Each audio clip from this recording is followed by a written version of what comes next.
You're listening to the Meet the Farmers podcast with me, your host, Ben Eagle. Please remember to subscribe to the show wherever you are listening.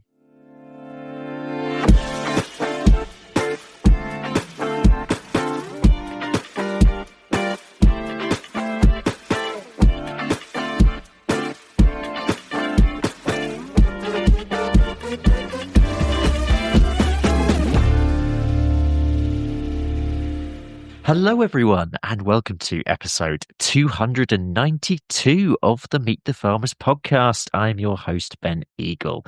Today, we're delving into the world of conservation grazing with a couple who have trodden their own unique path into agriculture. Joining me are Alex and Emily Crawley, co-directors of Grazing Management Limited, a contract conservation grazing business based in the Forest of Dean. They're working with charities, government agencies and private landowners to deliver environmental benefits using native breed cattle, sheep and goats. Within 2 years of starting the business, they had won the British Farming Awards New Entrant category. However, neither of them started out in agriculture. Emily has worked extensively in the charitable sector and is also a trained Pilates teacher. I think the first one of those we've had on the show. Alex spent over 7 years in the British Army, then served as a diplomat for 12 years before turning his attention to land management. Like myself, Alex completed the Graduate Diploma in Agriculture course at the Royal Agricultural University, and unlike me, he is currently a Nuffield Scholar, studying how new innovations can support UK extensive grazing. So there is so much that I want to ask them both about today. Honestly, when I was writing the questions beforehand for this, I had to stop because otherwise, listeners, this would be like a 5-hour episode, I think. But anyway, so what I want to do today is we'll be diving into 3 key themes. The first is delivering environmental benefits through agriculture. The second is the challenges and opportunities of starting a farming business without land. And the third is what it's like to completely change career paths in pursuit of a different way of life. But generally, just fascinated by Alex and Emily's story. So that's enough from me. Alex and Emily, welcome to the show. Thank you for coming on. Hi, thanks for having us. Thanks for having us, yeah. So you've both had really quite fascinating careers before agriculture. So before we talk about the conservation grazing business, I just want to go back to your lives before ag. So perhaps we can start with when and how you met, and then we'll work backwards and then we'll go forwards again. All right. We met at university many years ago and had a very exciting first sort of 15, 20 years of marriage, living in all sorts of places all around the world, following Alex's career in the army and in the Foreign Office. Alongside that, I was working for a variety of charities, focusing primarily on food, farming and outdoor education. How did we meet and what did we do? I mean, do you want the details about the Inferno's nightclub element of it? As much detail as you want, Alex. Whereas Alex has no filter. We make them work for the podcast. Emily, is there some sort of inspiration behind the food charity sort of interest? Was that as a completely random career, or was it something that you really wanted to pursue? I knew I wanted to do something, sounds very grand, maybe I wanted to do something really positive with work, rather Sounds than very good. focusing on just sort of, on the money side of things. So I started off when I was a teenager doing lots of volunteering and trying lots of things out and working for charities. And I worked for loads of great charities in my teens and early 20s. I got my first job in a sort of environmental organisation, actually with a environmental consultancy. So that was brilliant. We were doing lots of kind of policy review and research around energy efficiency in housing and in schools. So it was quite technical, but actually it was a really nice sidestep into the kind of more applied side of environmental work. From there, an opportunity came to work with restaurants on their supply chain, and absolutely bit their hand off when I got offered that job. So that was working with restaurants all over London who were looking to improve the kind of the green credentials of their menus, but also really kind of getting the value from that as well. So educating the consumer about why these things were important and why it mattered, and making that part of the brand story. So I was hooked on that. After that, I worked for a environmental think tank. So that was, again, going much more into the policy side of things. That was great. Really enjoyed that for a few years, but actually I really wanted to get back out there and do something a bit more practical again. I retrained as a forest school teacher and then went to work for an outdoor learning charity, where eventually I went on to manage the education offering for a large national education charity, which was all about how do we get young people into careers based outdoors? How do we reframe education to be using more outdoor learning as part of the curriculum, give young people those opportunities to thrive through using more contact with the outdoors, and then kind of create those stepping stones into careers using those skills. So for me then, when the next step came into having our own agriculture stroke environmental business, it felt like a very natural next step. If you told me when I was 20 I'd end up as a farmer, I wouldn't have believed you, but yeah, here we are. Yeah, I was going to say, I mean, did you have a rural upbringing? Did you have an urban upbringing? Mine was definitely not rural. I grew up in South London, and although I had a granddad who lived in Kent, and we'd go out and visit him, and I would see the countryside on a visit. Definitely, my upbringing was very much urban based. First time I went hiking with Alex, he had laughed at my trainers all the way up the mountain. It was not. It was a very romantic Valentine's Day present when I bought an actual working water for the first time. That's the kind of romantic guy I am. In terms of my agriculture background, it's always been there in the background of the wider family. So cousins might do a bit of harvest work, or my uncles were both farm labourers before there wasn't enough money in it and they went into the building trade. So I'm sort of aware of that farm work in the background, but definitely much more of a sort of suburban type upbringing. But I knew the passion was there when I found myself in Afghanistan, still trying to grow tomatoes out of cut off water bottles on top of a shipping container in the middle of a patrol base in between like patrols out against the Taliban.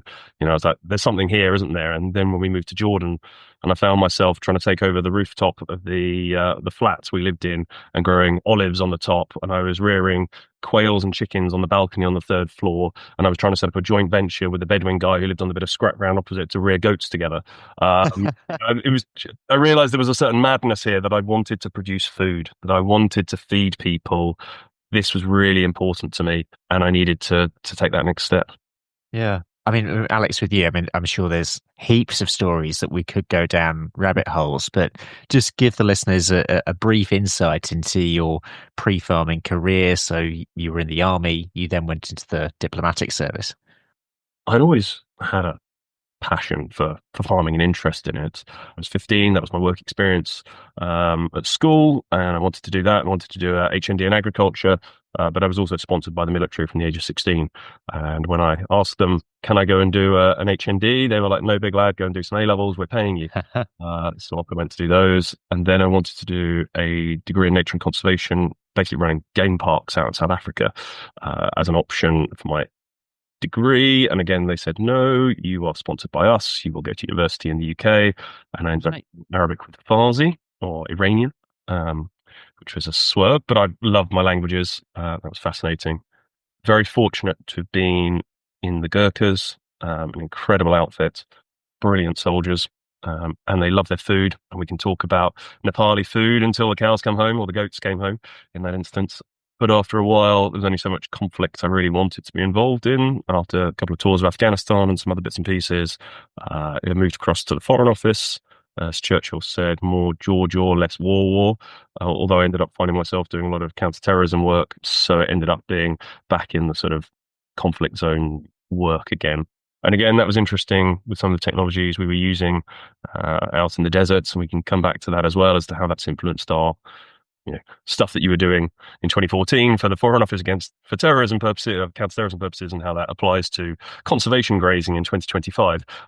It's quite an interesting segue. But I think for me, the real moment as to where the genesis point of this comes from 2012. I'd just come back from my second tour of Afghanistan. Been a lot more sort of destruction, bombing. And because it was in the Gurkhas, we were based in Borneo. So I was back in Borneo at that point. And it was over New Year. We were flying up into the Borneo interior to do some survival training. And we were flying up and you see, 10,000 foot up. I'm looking out to my left, and I can just see primary rainforest in Brunei where they've got the oil money. And then looking out to the right, it is just thousands upon thousands upon thousands of hectares of palm oil as far as the eye can see. And just seeing that side by side level of environmental change was huge for me. It really impacted me on having been aware of the damage I've been involved in previously, and then seeing this, and it sparked something in me, I think. And I'm very aware that we need to feed people. I'm not a naive idealist here that palm oil is really important for feeding a lot of people around the world. But I wanted to, it sparked something to try and find what's that balance? How do we manage the environmental side of it and feeding people? Because it struck me as from 10,000 foot up, you see the scale of the problem, and it really has some scale. And I think things then have progressed from there. So where does the conservation grazing idea come in? Because if I'm right in thinking, you started this, I mean, Alex, you were still working for quite some years as a diplomat, but you'd already started this new venture. So how did that work? Yeah, how does it work? So when I came back from the Middle East in 2017, needed to take a sabbatical. So that's when I went and did the Graduate Diploma at startin. And at that point, I was just desperate to get into farming. But as in having listened to some of the other points, it's really difficult, right? If you don't have land, you don't inherit land or don't inherit a tenancy, you don't come from a farming family, getting those first steps, really challenging. And then also, I knew I wanted to work with livestock. That was my real passion. And I kept on looking at the numbers. I kept on looking at what the average income is for farming, and especially livestock, and without subsidy, most importantly. And this was just after Brexit, so we knew the subsidy systems were really going to rapidly change. I mean, how much they were going to be reduced or be focused on environmental. So it was trying to come up with a business plan that would allow me to get into farming without any land, without any experience, without the family support, into an industry that doesn't make any money without subsidies when the subsidies are going. So that was the challenge set ahead of me.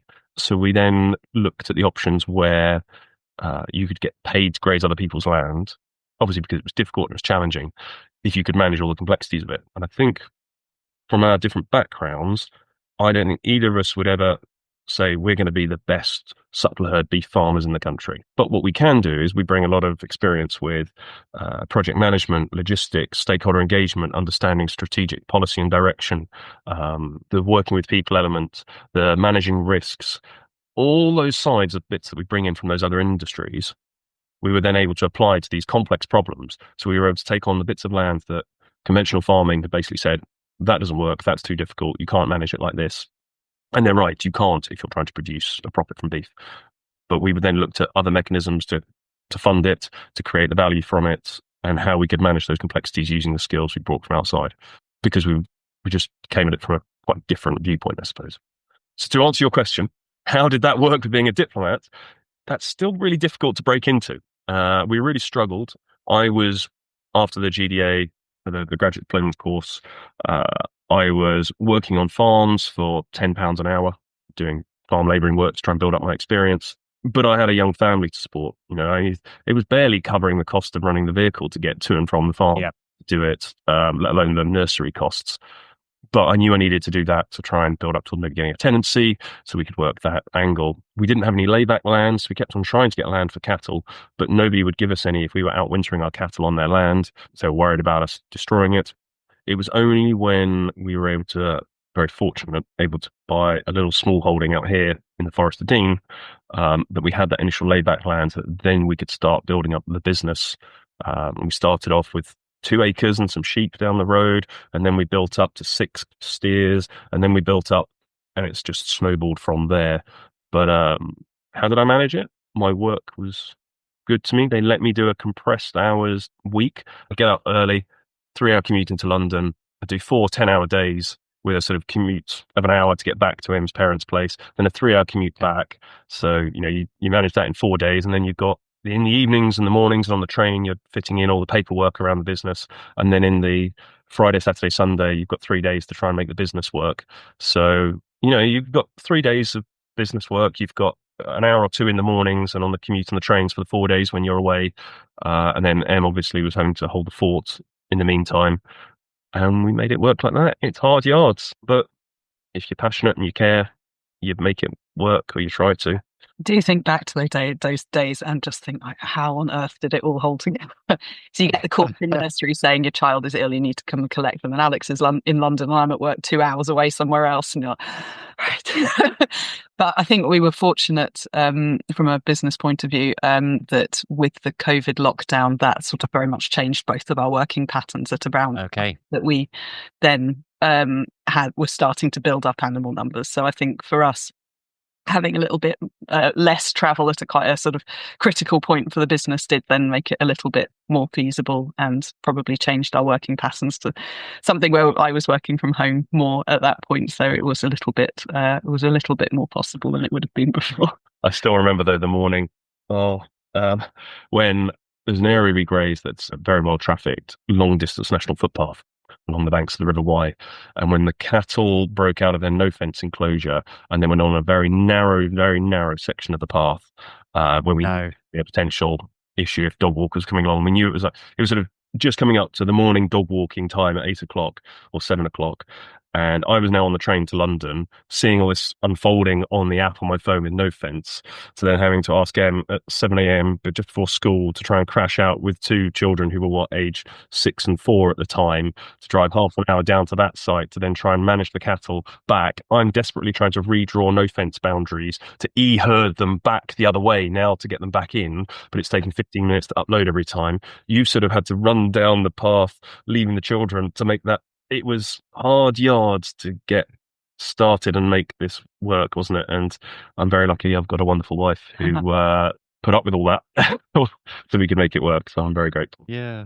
We both. You must have been super determined, both of you, that this was the vision, and this was the vision that was worth sacrificing all of this, in essence, for. I think we both love where we live so much now. We live right out in the forest. The Forest of Dean is a pretty wild place to start with, but we live in a pretty wild place of that wild place, and we are surrounded on 3 sides by a nature reserve where our house is. So it's dark, it's woods, it's nature, it's amazing. And I think the longer we spend here, the more we are so drawn to this idea that if we can leave a legacy of improved nature around us, that is a life well spent, and that is something that is so important for us to work on, and using kind of our skills and our ideas from outside the industry to kind of look at how nature restoration and farming can work together feels like such an opportunity for us. So yeah, it was hard yards to start with. We both went full time last summer. Alex went full time about a year ago now. I went full time on the business in the summer, and then that was quite transformational. We could then breathe. We knew we could plan our week as much as you can ever plan a week when you've got animals who want to do their own thing. But we've employed people since. We've got a trainee who's now working with us, which is amazing. We've come full circle, and we are now endeavouring to teach someone else, which I catch myself on a regular basis and thinking. But it's nice, isn't it, having a team of 5 now? It feels like there's amazing. Yeah, from those early days to now having a team of 5, it's quite so that's given us that resilience and that flexibility, and we can go away for the weekend again now. It's great. Yeah. So jumping ahead to today, you're now working across a number of different sites, a number of different locations, but that clearly has come with time. So when you were first starting out, this is the classic question, I suppose, for any startup, but how did you secure those first clients, those first grazing sites? The very first were neighbours, essentially. So there were a few sites very close to our house where, in living memory, people knew that those sites had been beautiful wildflower meadows, and they'd say to us, "I have a photo of my wife from 20 years ago sitting surrounded by oxeye daisies, but it hasn't been grazed in forever, and now it's just head-high bracken." And so those were our first sites, no water, no real pretty ropey fences, and sort of within, a distance where you could just walk the sheep or the cattle down the road to get to them. So we just started really chipping away at it. And I think just building a bit of bit of trust amongst people locally that we would show up and that we would remove the animals when they wanted removing, and all the things that people get bugbears about with graziers. We were really determined we would be on it and we would prove ourselves that we could do this. There's a couple of really fantastic local networks that were very supportive of us. The Parish Grasslands Project around here is a network of meadow owners who I think were a real important first network for us to get into, and people saw what we were doing on one or two sites and would give us further opportunities. And I think so we probably spent a first season just sort of working out through those networks before we started being able to talk to some of those bigger institutional bodies about what we were doing and what we could offer. The other part was the driving business side of it for me, was that having looked at the numbers when I was doing the Graduate Diploma. Although I'm very proud of the fact we produce food and we feed people, and we often do it from sites that haven't produced food for people for 50 years, they haven't been grazed for so long, and we are bringing land back into food production. We're not going to feed the world with our system, but feeding people is still important. But we knew that wasn't going to be the way that was going to make our model financially stack up to be able to scale this and to build it from there. So you ask about those first steps. For me, the key that unlocked this was being able to get some corporate funding through the Entrant Boost Biodiversity Scheme. So we proved ourselves on our own small patch. We proved ourselves on 2 acres just down the road. And then that through working with through the relationships, all about people, right? But it's the relationships, working with this local community group and with the Entrant funding to unlock the money that would allow us to do the biodiversity work at a way that was genuinely going to stack up. And we're really hard over on this because we have to value our time. We've never had a single penny of SFI or BPS, and we have to commute to all our sites. So we are really rigid on how long does that site take? How much money does that cost us to actually go and visit and check those sites and make that work? So unlocking the funding, I think, was really key for us, and being quite rigid. I mean, we've been offered lots and lots of land, but we really run the numbers and say, okay, if those people are taking the SFI or the BPS, where are we getting the value from this? Because it's going to be very difficult for us as graziers. If someone with a 500-acre ring-fenced farm, according to HDB, can't make the money based on without the subsidies, and if we're not getting the subsidies and we have to commute to these sites and they're difficult sites, where else are we going to derive the value from it to make this stack up? And I think it was when that first bit of corporate funding came in that allowed us to unlock it and then move it forward. And from then it snowballed, because once the people could see the service we offered and the type of service we offered, that's when the government bodies came in and said, yes, we need this. And correct me if I'm wrong, but I'm assuming this is an example of a business that investment is in essence driven through profit and the money you bring in as opposed to borrowing. Yes, we've done it all in-house reinvesting. I think it's why we stayed in our paid jobs for so long, because we didn't want to have venture capital funding. We didn't want to be in debt to the bank. We would just rather grind it out, reinvest the profits rather than pay ourselves, and just keep working and just do 2 jobs. What advice would you give to someone else looking to get into farming generally, but perhaps conservation grazing? Someone who doesn't have any land of their own, someone who perhaps doesn't have a family farm background. What would you say? Because clearly there's been a lot of graft in the direction that you've taken. Well, I think for me, it's so much about it is just being able to prove yourself. So it is getting as much sort of experience with other people, as you can to get started with. Alex was very fortunate to get a lot of really supportive farmers giving him work experience opportunities so he could build those skills and those networks and things like that before, we had to invest our own money into buying anything. And I think also, as you said, it's being really honest about the numbers and what stacks up and what doesn't. I know people can be tempted by, free land, free in inverted commas, which then they break themselves over trying to work. So some of the most expensive free land in the world. Yeah. Just taking a step back, I suppose, because there might be listeners out there who haven't come across conservation grazing before as a concept. So maybe we just reflect on that for a minute in terms of what exactly conservation grazing is and why it matters. I'll give you the really the short version, and Alex can give you the technical version. So basically, what we do is animals as lawnmowers. The cattle are a land management tool in our system. So they are out on sites to manage them as grasslands. So where things might be overgrown with bracken or brambles or trees growing back on an area where you don't want trees, such as a peat bog or something, the animals are there to manage it. They're trampling, they're eating, they're adding dung into the system, which is really important from an invertebrate and from another wildlife food source point of view. So they are there sort of replacing their ancient ancestors who co-evolved with all the species in that environment. And I'm going to hand over to Alex, who's going to tell you all about the detail. Well, I suppose what's the point of difference between conservation grazing and standard grazing? What makes this different? And for me, we have quite a rigid focus on the ecology is the primary outcome, improving ecology. And then for us, the beef is a very nice co-benefit. But it's about, instead of maximizing your productivity, it's about maximizing your ecological development and improvements. So as an example, if I was to do rotational grazing, I'd be looking to try and keep my grass in a beautiful sort of leaf tiller state and try and get the maximum productivity with the maximum ME and CP of that grass coming through. With conservation grazing, I'm going to if that's good species-rich grassland, I'm probably going to let it go long, stalky, low digestibility, lower ME, low CP, with a really beautiful, diverse species mix for invertebrates, birds, and mammals, but probably much less palatable and much less productive for my animals, and my daily live weight gains are going to be much lower. But that doesn't really matter so much, because my point is I'm trying to create this incredible habitat for lots of animals, and then the cattle are going to come in afterwards and clean that down, ready for next year's growing season. At the same time, as you said, with the dung, the trampling, creating micro niche habitats for all the different species that cascade off of it. And it's things like not using ivermectins, it's not using supplementary feeding, it's grazing to target the specific habitats that you're looking for. So wildflower meadows will be grazing post-seeding, but on the peat bogs and heathlands that we support, that's grazing during the summer.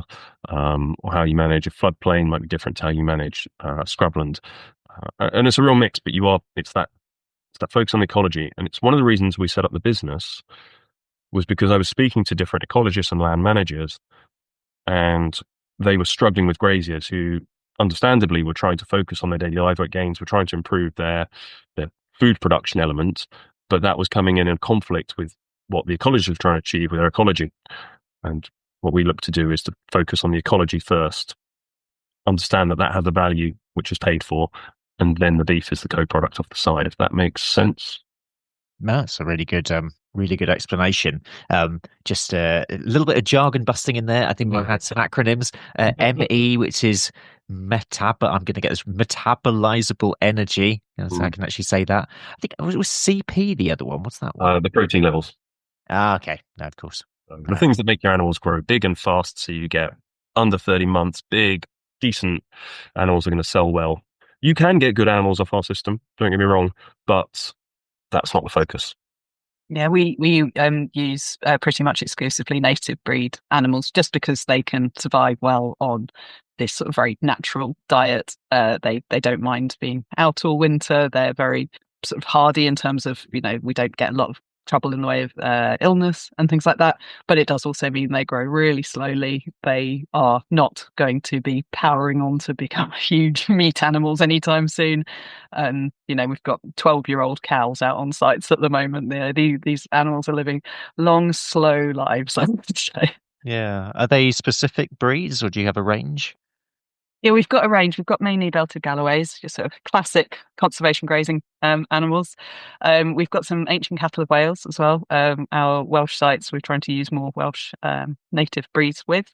And we started off with traditional Herefords, which were lovely for the areas we're working around here. We stopped using those so much because they have horns, and it just sort of, the Belties are just a little bit more straightforward having a hornless animal.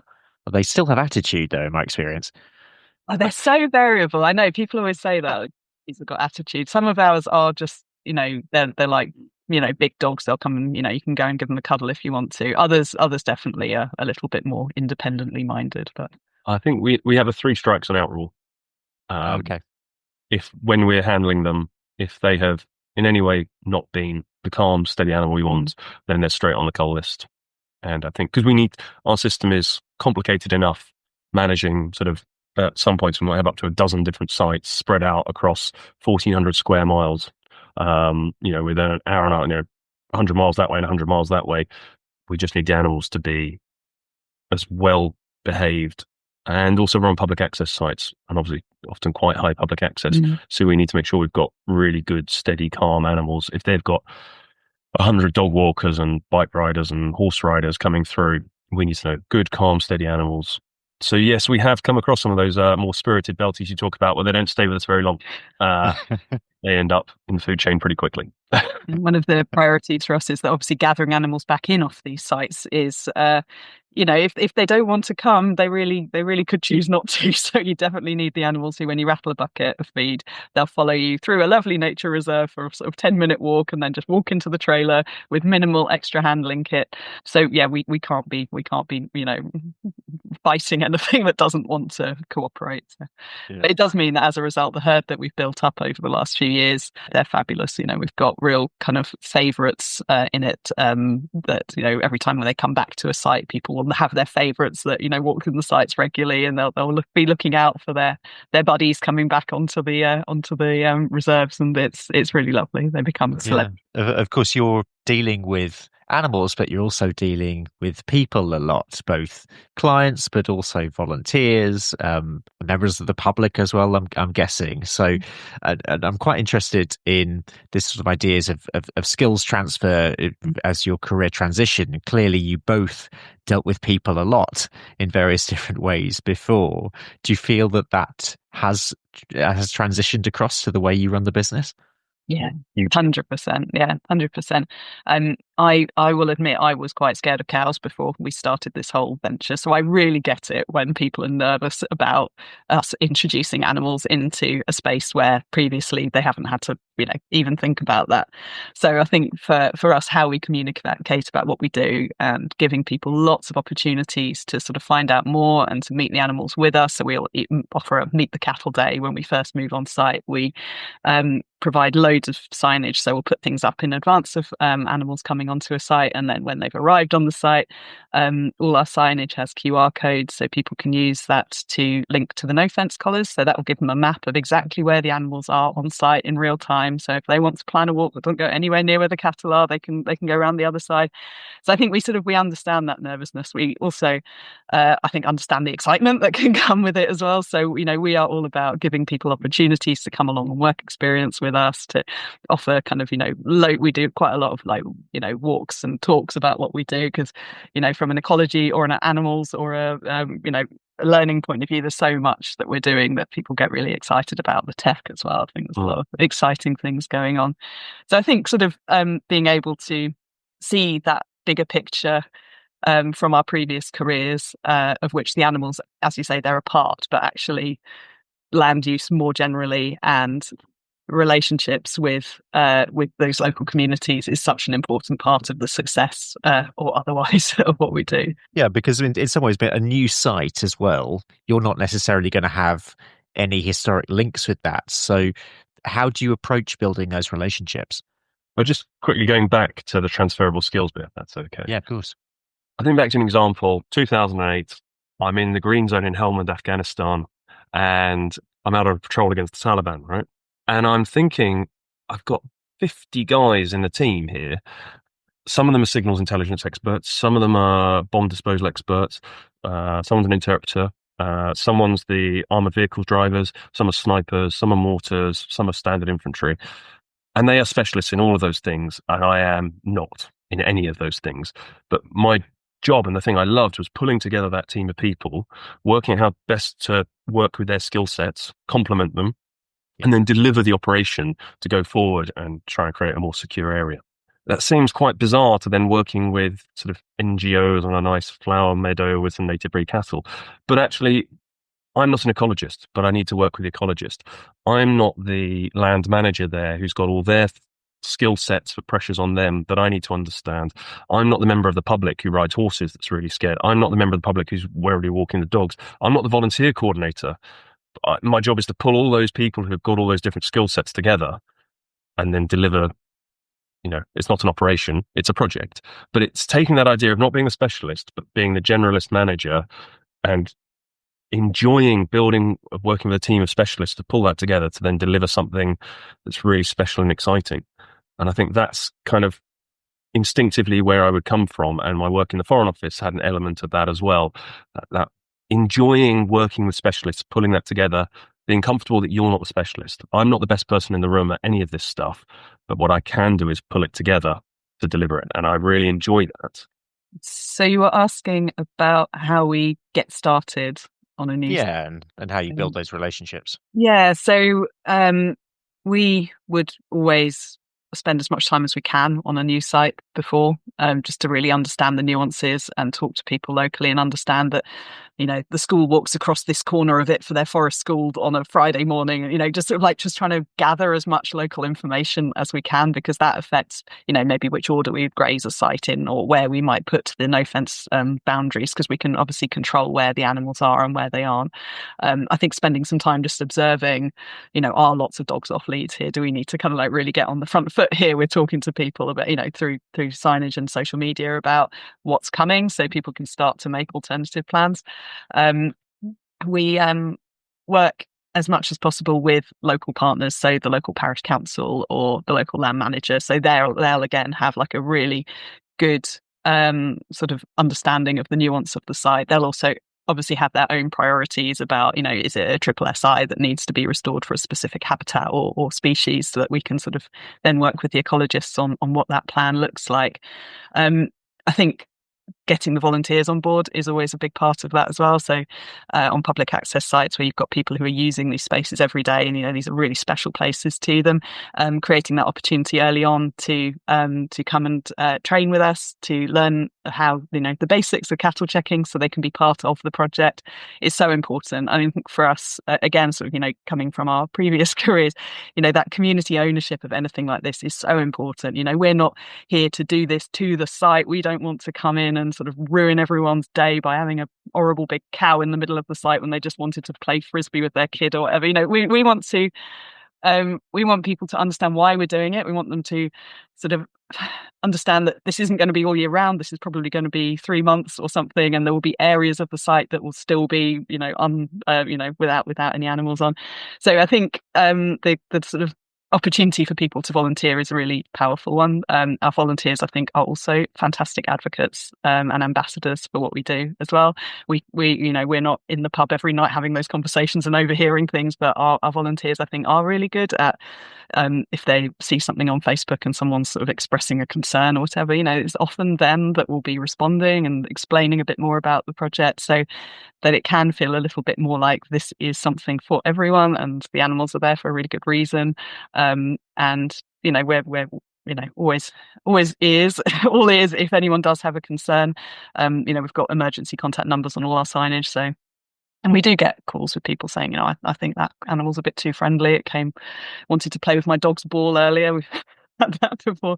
And we keep a record of that. And any animals that we would have concerns about, we'd remove from the site. And so we're very much trying to work with people on these sites. And that's why we get paid. This is the difference between what we're doing and, your farmer next door opening the gate and letting their sheep through. I mean, it's a completely different service. The other element, being very boring. Is with the first site. It's just needing to work out what's the funding, what infrastructure we need. So we've got some really good contractors locally who are great, and with iteratively improved designs. It's been really. I've loved working with them to improve the boundaries, to improve those designs over time. Handling pens, yeah, and then working with different bodies that are funding us and building up those relationships as well. So one bit of advice I'd say is, if you're asked to give a talk or a farm walk and it might seem like a bit of a drag, actually building up those relationships with people who can then unlock those doors, create more opportunities, potentially provide funding in the future, has been incredibly valuable to us. We're really lucky with some of the government bodies we work with locally, and we're just able to keep building out from there. So yeah, a bit of that, a bit of time. It's all give and take, I suppose. It's give and take in its relationships, and the world works from there. I say there's a lot of truth in life for that, I think, on those words.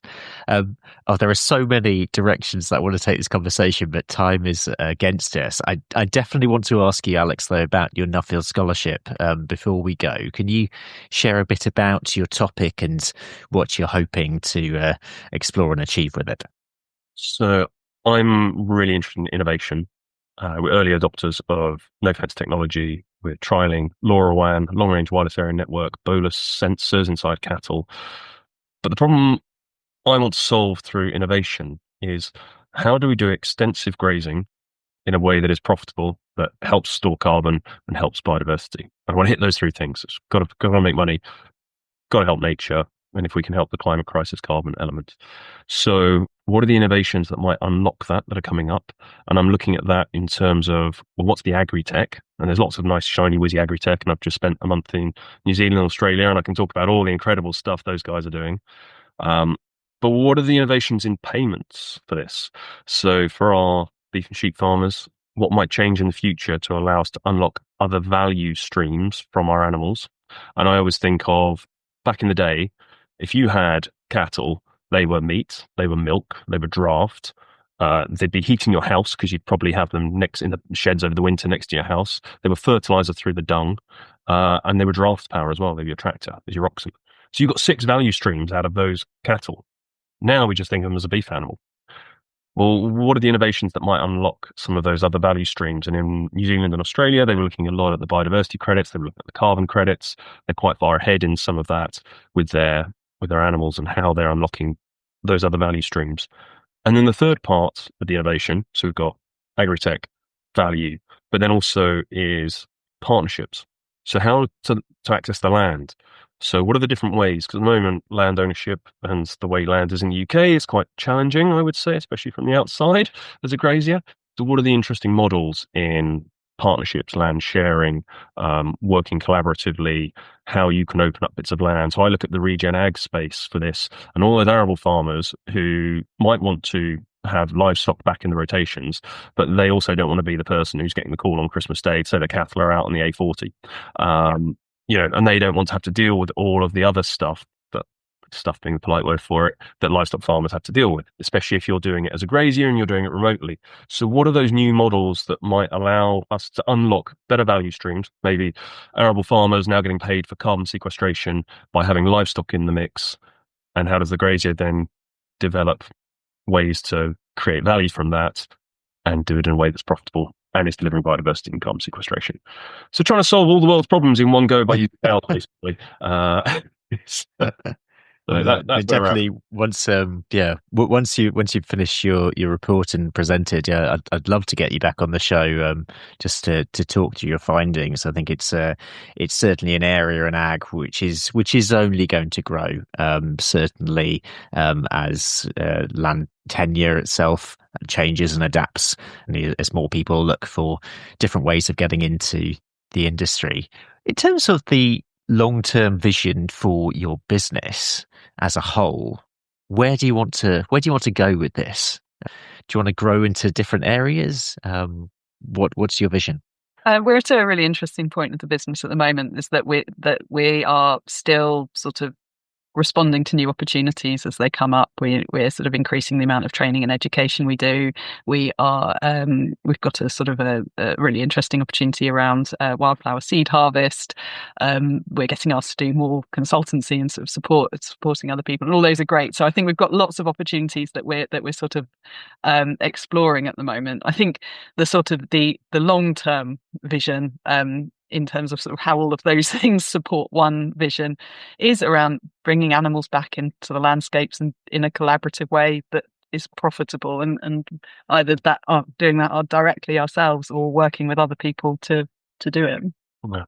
I suppose you should say that being at that crossroads, got the core business of providing contract conservation grazing, consultancy to help other people deliver that, the wildflower seed sales element. We've got the meat sales as well. And then we're looking at potentially helping support other people with staff cover as well as an option. But it's the scale, I suppose, is how far do we scale this to then set up new hub sites? We already have 3 hubs in effect, 3 different holdings with multiple, we've got 25 sites in total, but where do we then have full-time staff working on a different site? And it's that scale, some of these landscape recovery projects, to be involved with those. Yeah, of course. Passionate about this. And as I go back to that story from 2012, seeing the scale of the issues we're facing, how can we then reciprocally try and scale up, I suppose, to help manage some of those issues? And I think pay back some of the opportunities we've been given. We've had so much support along the way and so much goodwill that, wanting to just make sure at every opportunity we're paying that back and sort of creating opportunities for other people to learn and to get experience and to benefit, get the mental health benefits as well from the time spent outdoors and in these spaces and with these animals. We haven't given the goats enough of a shout out, really. I mean, you want a mental health. There wasn't much mention of goats, no. It's a mental health break. Come and hang out with the goats. I don't know. Sometimes they give me mental health problems. It's about some of those niche services that we can provide. What's our unique offer and what the value we can add? So there's a great project. We love it. Some very rare species on a cliff site up in mid Wales. And it's an this is what I like about the value proposition of what we can offer is it costs a lot of money to get people to clear those cliff sides of all the stuff that is the brush that is basically obscuring the rare species there. We can drop our goats off with no fence collars and they'll work 24/7 to clear away all the bramble and the brush and everything else, as long as we rattle a bucket of nuts for them every now and again. Obviously, it's a lot more work and more complicated than that for our side, but I love the way that we can help solve these problems that are involving lots of people with chainsaws and machinery and coming in, or we can do it with a much more nuanced approach using the animals and harnessing these new technologies to allow us to provide quite elegant solutions, but they're also cost effective. They're cheaper often than it is by getting the contractors in. I am going to ask you the final questions that I ask everyone who comes on the show, and I wonder if you want to do each one of these. So one of these each. One is message for the public, and one is a message for farmers. Emily, do you want to do the message for the public? I think my advice would be for people who, like myself a couple of years ago, are nervous around cattle and what that means when they're in spaces with public footpaths. There's lots of really good information out there, and I'm sure lots of people are aware of this already, around particularly walking dogs through fields of cattle. I think a lot of people are really worried about that, and it's something that we hear quite regularly, that I've had to change my dog walking route or whatever. I think it's always worth having a bit of a look online for more information. But our advice is, if you see cattle and they're on a footpath, make sure you give them plenty of space, walk around them, don't go through the middle of the herd, keep your dog on a lead, keep it under control unless you feel threatened, in which case do let the dog off. The dog can outrun the cattle. They'll follow your dog, not you. Get out of the field. But, generally, cattle are very inquisitive. They're interested, but they are also not predators. They will leave you alone if you leave them alone. Stay away if there's babies around, but keep give them respect, give them space, and they'll do the same to you. And Alex, a message to farmers. It's uncertain times at the moment, but I think with that uncertainty and that disruption comes some really exciting potential. And I think to try and stay positively focused on where there might be new opportunities for us to derive value through our farming, and to look for those opportunities, to keep open-minded to where else we can make our businesses profitable and keep going without government subsidy, and look at those things that the Aussies and the Kiwis seem to be doing quite well around those sort of biodiversity and carbon markets. What are those other opportunities? With disruption comes opportunity. I suppose try and keep a positive focus, because there is going to be a bright future there. We just need to find it. With disruption comes opportunity. We will leave it there. Alex and Emily, thank you so much for coming on the show. Like I say, there was lots of questions that I still want to ask you, but best of luck for your growing business. And thank you for coming on the show to tell us about it. Thank you so much. Thank you for having us.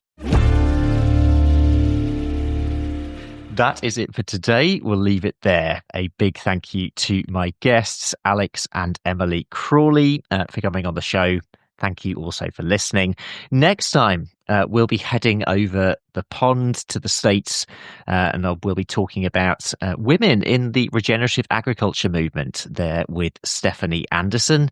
But for now, I'm Ben Eagle. This has been Meet the Farmers, and thank you very much for listening. Meet the Farmers is brought to you by Rural Pod Media, the only podcast production agency to specialise in the rural sector. We're on a mission to make rural stories mainstream and help businesses, organisations and communities like you tell your story through podcasting. Podcasting is a fantastic way of connecting with your audience, whoever that might be, getting your message out there and networking with leaders in your niche. Rural Pod Media can help you by launching your new podcast or helping you with the technical side.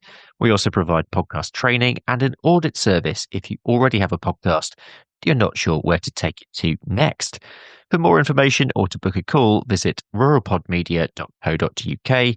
That's ruralpodmedia.co.uk.